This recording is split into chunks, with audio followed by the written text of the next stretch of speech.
For today's video, sa pag-uusapan natin kung maaari pa rin gamitin ang Hello Money app para sa ating sahod sa YouTube. At kung paano ma-transfer yung sahod natin from Hello Money to GCash. So yan yung pag-uusapan natin for today's video. So tapusin niyo po ito hanggang sa dulo guys para meron po kayong idea dito.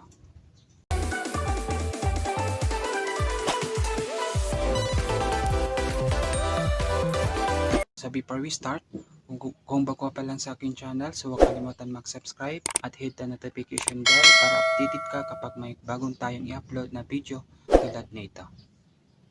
So by the way, first time ko pong sumahod at medyo natagalan ako dahil hindi ako madalas mag-upload ng video dahil sa busy lang sa pag-aaral. So ayaw kong madagdagan ang aking stress. So ang Hello Money ang ginamit ko bilang primary payment method sa AdSense para matanggap ko ang aking sahod. So ito ang kasi ang mayroon ako at madali lang mag-apply o magbukas ng account. So bukod pa rito sa mababa lang ang charge. So meron akong tutorial kung paano mag-apply sa Hello Money app. Yan, so pwede nyo yan i-click, panoorin mamaya po.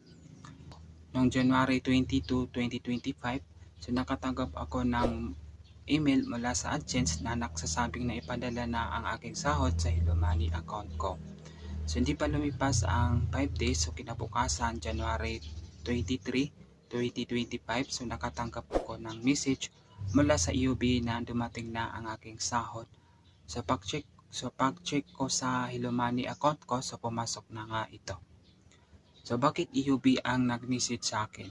So dahil ang EOB o Asia United Bank ay ang may-ari ng Hello Money app. So magkano ang nabawas sa aking sahod? So i-compute natin. So aking sahod ay $108.39. Sa araw na yon ang exchange rate ay 58.32 per $1. 58.32 times 108.39, so equal 6,321.30. So 6,321.30 pesos. So ang pumasok sa aking Hello Money account ay 6,298.64 pesos. Ngayon kung ibabawas natin, so 6,321.30 minus 6,298.64, so equal 22.66 pesos. So ibig sabihin 22.66 pesos lang ang nabawas sa sahod ko. So maliit lang ito. So pero depende ito sa laki ng sahod mo. So may mga kakilala kung umabot ng 100 plus ang kaltas sa kanila. So depende po yan kung gaano kalaki yung sahod nyo po. So okay pa rin ba ang Hello Money? So oo, maayos pa rin ito gamitin hanggang ngayon. So pumasok naman yung aking sahod dito. Ang maganda pa rito, kung wala ka pang ATM card sa Hello Money o kung malayo ang EOB branch sa'yo, so pwede mo i-transfer ang sahod mo sa GCash para makapag-cash out sa mga tindahan o makapag-withdraw gamit ang GCash Visa Card. Kung wala ka pang GCash Visa Card, so pwede kang mag-order. So panoorin mo ang video na ito para sa tutorial. So yan. So paano mag-transfer ng pera mula sa Hello Money papuntang GCash? So proceed na tayo sa screen recording para sa step-by-step tutorial. So nandito po tayo sa ating screen recording po. So punta po tayo sa ating Hello Money account sa Hello Money app natin. So yan. And then i-type natin dito yung email address natin o yung mobile number natin, yung na ginamit natin sa account natin, and then yung password natin. So biometric yung gamit ko guys. So madali yung biometric kasi fingerprint mo na lang, so automatic na magbubukas yung ating Hello Money. So ang gagawin natin para ma-transfer natin yung ating, kung magta-transfer po tayo sa ating GCash from Hello Money to GCash, magta-transfer tayo ng money, ng funds natin. So ang gagawin natin, i-click natin itong transfer money. So by the way, meron tayong dalawang option para makapag-transfer tayo. Pwede tayo mag-transfer ng mano-mano or manual. Ay tatype natin Pipill up lang natin dito yung, ipipill up na lang natin ito, or pwede rin tayo gumamit ng makapag-transfer gamit ang QR code. Transfer funds via QR code. So yan. Kasi kung QR code, gagawin nyo lang, pupunta kayo sa GCash account nyo, then kukunin nyo lang yung QR code nyo sa GCash. Yan, and then i-scan nyo lang dito. So yan, automatic na mapipill up po ito. Yung mapipill up po itong form nila dito. So yun. So manual po yung ipapakita ko po sa inyo. So dito sa destination bank name, so ang ilalagay lang natin dito is widget yung GCash. Kasi yun ang doon tayo magta-transfer ng pera. So hanapin lang natin yung GCash, or scroll down na lang natin. So ayan, ayan po, G-Exchange GCash. Yan ang ipipindutin natin. So pwede natin i-search po kung hindi natin mahanap itong G-Exchange GCash. Sa pagta-transfer natin, mayroon pong transaction fee or convenience fee na 8 pesos po. Sa destination account number, so yung GCash number natin, yan ang ilalagay natin.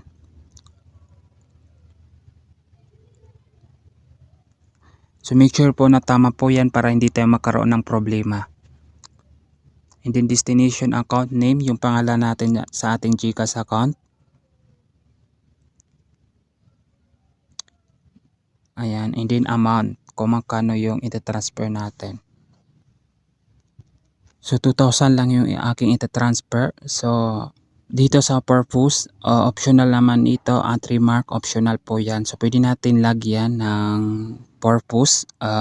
Ayan, meron sila ditong mga pagpipilian. So pwede natin sabihin na transfer to on account or transfer. So depende po yan sa inyo kung ano pong purpose nyo po. Or pwede rin allowance or gift, donation or other tuition. Yan. So transfer to on account yung pinili ko. And then remark. So optional po yan. Pwede natin hindi yan lagyan. So kapag okay na po, na-review natin kung tama po ito. So i-click natin itong continue. Ayan, so confirm transfer. So yan, i-review lang natin kung mayroon pong mga mali. So pwede natin yan i-edit. So make sure po natin na tama po yan para hindi tayo magkaroon ng problema po. So meron pong convenience fee na 8 pesos po per transaction po. Yung convenience fee nila po dito. So yan. So pwede natin i-click itong box. So yes, I am confirmed that the transaction detail are correct. So confirm natin. So yan, meron namang biometric. So kung wala kayong biometric sa cellphone nyo, so ang lalabas po dito yung password nyo sa Hello Money app, yung lalabas po dito. Kasi biometric yung gamit ko, so yan yung lumabas. So ito yung sinabi ko na enter natin yung password natin sa Hello Money app. So kapag nailagay natin yung ating password sa ating Hello Money app, so click natin itong submit. So ayan, transfer funds instant fee, so success. So ayan, success po yan.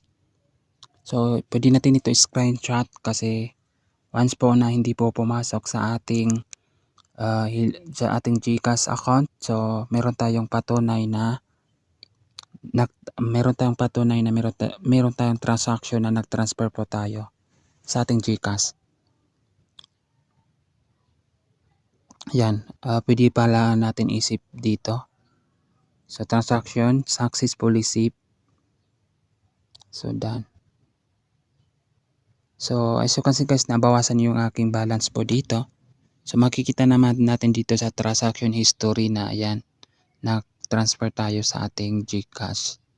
So ayan, so i-check po natin sa ating GCash kung pumasok na po yon. So tingnan natin kung pumasok na nga po yung ni-transfer natin sa GCash.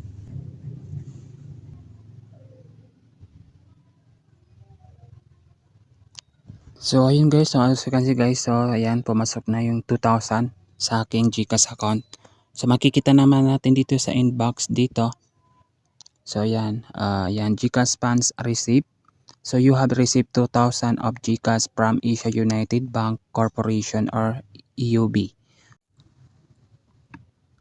So ayan, so pumasok na po 'yon. So makikita natin dito na yung aking dito sa transaction history ko dito sa Hello Money app. So makikita natin yung transfer money, yung transaction ko na ayan, meron pong time at date. So February 14, 2025, 9:13 AM. So yan, nag-transfer po ako ng money ng 9:30 AM. And then, ayan, makikita po natin dito sa aking GCash account na pumasok yung aking transfer na 2,000. Ayan, today, 9:13 AM. So, ibig sabihin, so hindi pa umabot ng 1 minuto na pumasok agad yung ni-transfer ko na 2,000 sa aking GCash. So, maayos naman guys, napakadali lang gamitin ang Hello Money account. May mga na-encounter po ako na nagsasabi na hindi po nila na-receive yung kanilang funds sa pag-transfer nila po. Parang nakaroon po ng problema po. Meron pong something na may mali po. So basta once po na na-encounter niyo po yun na hindi po pumasok yung account niyo po sa GCash, so pwede niyo po bisitahin. Pwede po kayo pumunta sa EUB branch po. Na yan, pwede niyo po sabihin na hindi po pumasok yung transaction nyo na ni-transfer nyo po. So masusolusyonan po yan agad nila po yan. Yun lang po guys, kung bago ka pa lang sa akin channel, so don't forget to subscribe. Pindutin mo na rin ang notification bell for more updates. So maraming salamat po sa panonood and God bless to all.